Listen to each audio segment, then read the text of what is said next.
Okay, I'll just show you how to pair a mobile to the Bluetooth audio system in this Mercedes Benz E Class. So from any screen, we make sure that Bluetooth is switched on, and then we're watching out at the bottom here. Go over to the system here, switch telephone on, and then you've got your rotary selector here. You've got name and telephone. Select telephone, click the center of the selector, and you're then onto Bluetooth telephones. Click Bluetooth telephones. You've then got update. Now if there's any other phones on, it can be confusing because the phones are listed here and you don't tend to notice the update. So select update, click on update. It's now looking for a maximum of 15 Bluetooth devices.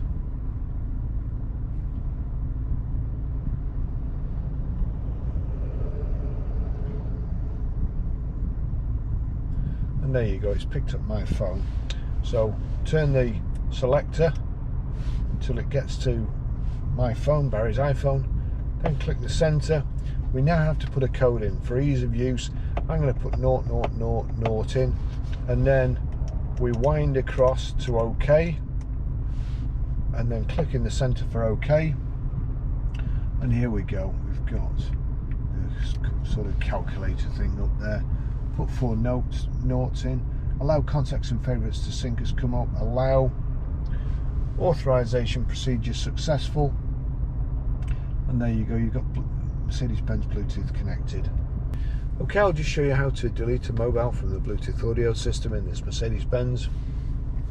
So from any screen, it's on radio at the moment, but if we click telephone there, you've got ready for Bluetooth telephony. There's no phone connected to it at the moment. So now we need to select telephone on the left hand side. We turn the rotary selector and then click the center to select.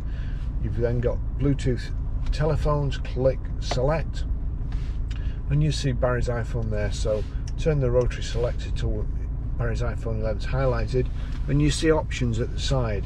So we knock the selector across towards the options and then click select, and you've got there deauthorize, details, reception volume, transmission volume. We want deauthorize. Click deauthorize. Just so as you don't make a mistake, it's asking, do you want to deauthorize Barry's iPhone 11? And you've got yes or no. It defaults to no, but we select yes, click, and that's it, it's gone.